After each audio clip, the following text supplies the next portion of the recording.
Good day mga boss, welcome back po dito sa channel ko. Pinalitan ko na mga boss ang pamagat ng channel ko, ng The Breeders Channel. Covered ko dito yung pag-aalaga ko ng mga matabaing baboy, pag-aalaga ko ng inahing baboy at pagpapalaki ng mga biik. At the same time, meron din akong mga manok panabong sa yard ko lang mga boss. Actually, maliit lang talaga yung yard ko. Itong paanakan ko ng mga baboy nandito lang sa likod bahay ko. So, ang kagandahan talaga sa pag-aalaga ng baboy, kahit maliit lang yung yard natin, makompensate talaga natin mga boss. Unlike sa sa game fowl, kailangan natin ng malawak na area, malawak na lupain sa game fowl. Nang sa ganun magiging malalakas at maliliksi yung mga manok panabong natin. At hindi lang din tayo mag-focus sa isang mga boss. Kumbaga ito yung bread and butter natin dito sa livestock farming, itong pagbababoy. Kasi madali lang mai-dispose ang baboy kahit na hindi gaano kalakihan yung presyo, kasi bagsak ang price ng live weight ngayon. So okay lang, at least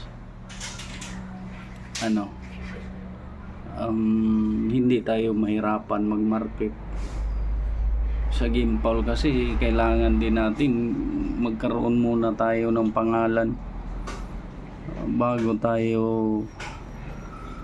kumbaga kailangan makilala muna tayo na subok yung mga bloodline natin, yung mga manok na inaalagaan natin, nang sa ganun magkakaroon tayo ng buyer. At sa pig farming din, hindi rin biro ang gastusin dito mga boss, dahil ito 10 biik. Pag i-grow out ito lahat, kailangan maglaan tayo dito ng at least 100k.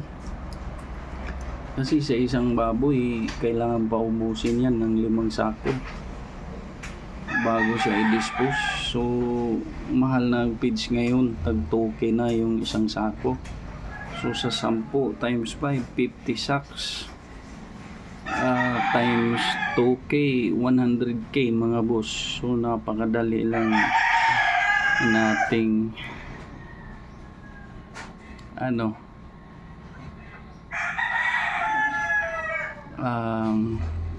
i-compute ang possible cost natin dito sa gastos, hindi pa kasama yung gamot at bitamina.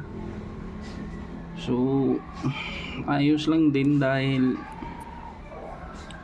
magkakaroon naman tayo ng kakaunting balik mga boss, kahit hindi malakihan. At kung 10 lang yung alagaan natin, kayang-kaya pa natin ito. At saka kung may work tayo, iiwan lang natin sa asawa o mga anak natin, kayang-kaya din nila ito. At kung off duty tayo yung mag-take over. So ganun lang mga boss. Sa ganun, hindi mawala yung pera natin, kahit na hindi malakihan yung balik. Ito, maraming nag-PM sa akin ito sa Facebook account ko. Bibilhin nila lahat.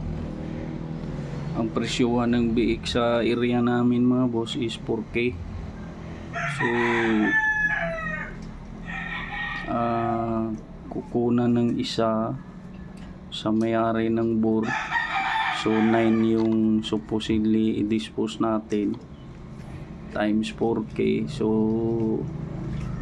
magkakaroon din tayo ng mga 36K mga boss. So ayos na rin. Ang gastos din natin dito sa pagpapakain ng inahing baboy natin, mula magbuntis siya hanggang mga hanggang iwalay ito, nasa almost 17 to 16K. So meron din tayong maitabi ng kakaunti mga boss. So kung ganito lang kadami yung alagaan natin, hindi muna tayo kukuha ng tauhan mga boss. Nang sa ganun, wala tayong liabilities sa monthly na ibabayad natin sa kanila. So, pagtiyagaan natin sa pig farming mga boss. Kailangan talagang patience dito. At lalong-lalo na sa lahat ng aspeto sa pamumuhay natin, kailangan lang talaga ng patience. Covered na yung sipag at tiyaga doon mga boss. So ito, patulog-tulog pa, patulog-tulog pa talaga sila mga boss. Ayan. At yun nga, sa pangangalaga dito, habang nagbubuntis yung inang baboy natin, pakainin natin siya ng gestating feeds. At the same time, magturok din tayo ng vitamina sa kanya, B-complex, and then iron. Nang sa ganon, maganda yung kalusugan ng mga biik sa ilalim ng sinapupunan niya, at nang isilang yung mga biik para malulusog sila, healthy. At napaka crucial din ang pag-aalaga ng inahing baboy mga boss. Dapat hindi talaga ito magkasakit sa loob ng 116 days na magbubuntis siya, dahil hindi tayo pwedeng magbigay ng antibiotic o kaya antibacterial sa kanya, kasi makunan siya. So napaka crucial talaga mga boss. Dapat talaga nating i-kondisyon ang inahing baboy natin. Yung health talaga niya ang pinaka number 1 dito. May kaibigan ako, namatayan siya ng inahing baboy na nagbuntis kasi hindi daw kumakain, hindi rin siya makapag-apply ng gamot dahil yun nga, buntis. So pag ako, isip ko talaga yung mama mga boss. Di bali makunan siya, basta masave ko lang yung mama. Ito 14 days old pa ito, yung mga biik na ito. Maganda naman yung growth nila. Naka-straight ko na, nag-tail cutting tayo, tsaka nag-ear nuts, sinabay na lang natin. Maraming mapagpilian sana dito ng magandang gagawing bur mga boss, kaso lang hindi pa talaga ako handa na mag-alaga ng bur. Mayroong dalawa dito, kakaibang kulay, typical Pitrin and Durok. So pag-isipan natin itong Durok na babae na to na gagawin natin future gelt or sow, kasi special blood siya. Kumbaga pag sa manok parang throwback, the rest puti na puti na yung iba. So yun nga, pag isilang sila at the age of 3 days, magturok tayo ng iron sa mga biik mga boss. And then pag 8 to 10 days, mag-castrate na tayo o kaya magputol ng buntot at ear nuts. Sinadya ko talaga na malaki na silang putulan ng buntot at mag-ear nuts nang sa ganun hindi ma-stress pag bagong silang natin sila putulan ng buntot at mag-ear nuts. So yun, at pag 14 days sila mag-booster shot tayo ng iron. Pagka 21 days magbigay din tayo ng B-complex. At the age of 5 days din naman tuturuan na natin silang pakainin ang mga biik mga boss. Nang sa ganun pagdating ng 30 days handang-handa na yung katawan nila at hindi na sila maninibago sa bagong nila environment nila sa growing pin, kasi backyard lang tayo, diretso na sa growing pin, hindi na dadaan sa winning area.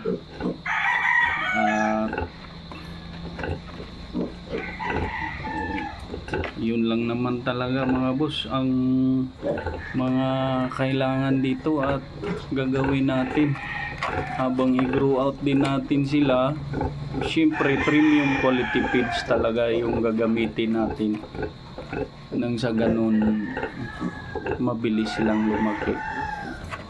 Ito kung may budget, so i-grow out ko ito lahat, hindi ko i-share ito. Pero kung wala, i-share ko ito lahat.